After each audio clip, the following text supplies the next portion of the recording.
يا أيها الذين آمنوا لا تقربوا الصلاة وأنتم سكارى حتى تعلموا ما تقولون ولا جنوبا إلا عابري سبيل حتى تغتسلوا وإن كنتم مرضى أو على سفر أو جاء أحد منكم من الغائط أو لامستم النساء فلم تجدوا ماء فتيمموا صعيدا طيبا فامسحوا بوجوهكم وأيديكم إن الله كان عفوا غفورا. ألم تر إلى الذين أوتوا نصيبا من الكتاب يشترون الضلالة ويريدون أن تضلوا السبيل والله أعلم بأعدائكم وكفى بالله وليا وكفى بالله نصيرا. من الذين هادوا يحرفون الكلم عن مواضعه ويقولون سمعنا وعصينا واسمع غير مسمع وراعنا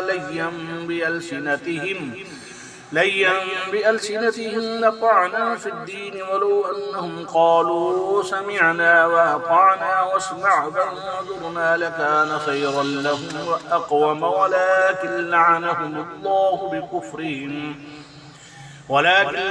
الله بكفرهم فلا يؤمنون إلا قليلا.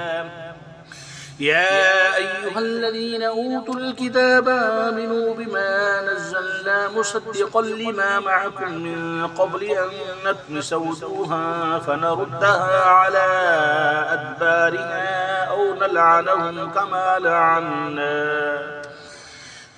لعنا أصحاب السبت وكان أمر الله مفعولا.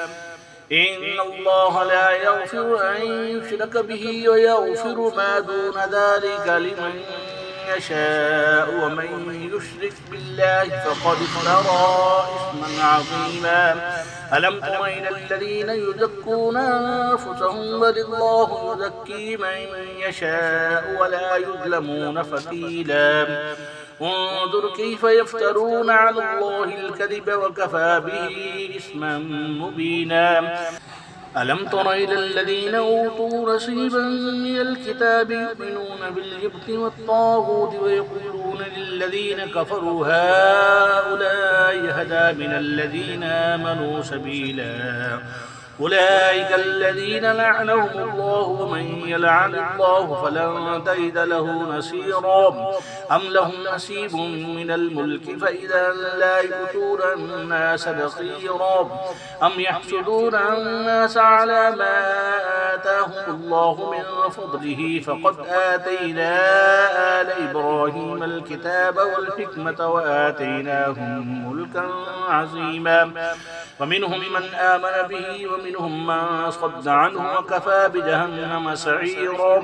إن الذين كفروا بآياتنا سوف نصليهم نارا كلما نضجت جلودهم بدلناهم جلودا غيرها ليذوقوا العذاب إن الله كان عزيزا حكيما. والذين آمنوا وعملوا الصالحات سندخلهم جنات تجري من تحتها الأنهار خالدين فيها أبدا لهم فيها أزواج مطهرة وندخلهم ظلا ظليلا. إن الله يأمركم أن تؤدوا الأمانات إلى أهلها وإذا حكمتم بين الناس أن تحكموا بالعدل إن الله نعم ما يعظكم به إن الله كان سميعا بصيرا.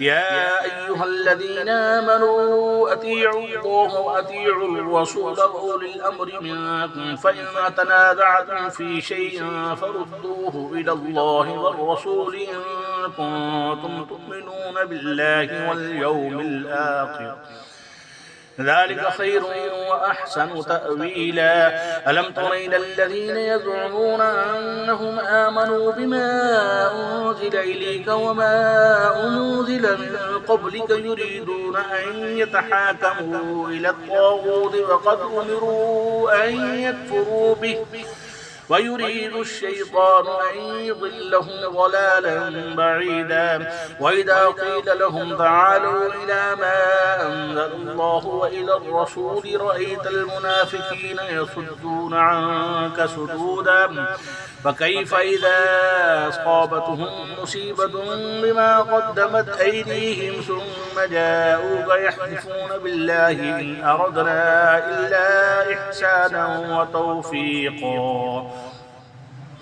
أولئك الذين يعلم الله ما في قلوبهم فأعرض عنهم وعظهم وقل لهم في أنفسهم قولا بليغا وما أرسلنا بالرسول إلا ليطاع بإذن الله ولو أنهم إذ ظلموا أنفسهم جاءوك فاستغفروا الله واستغفر لهم الرسول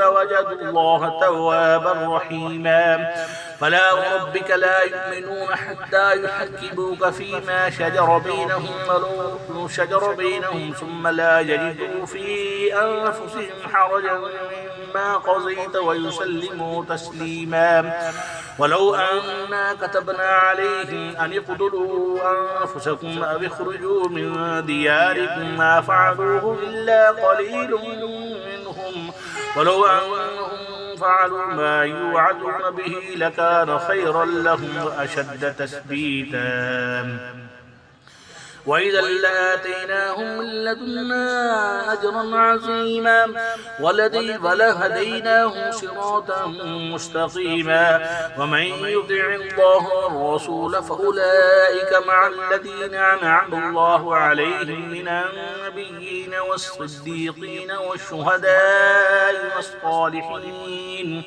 وحسن أولئك رفيقا ذلك الفضل من الله وكفى بالله عليما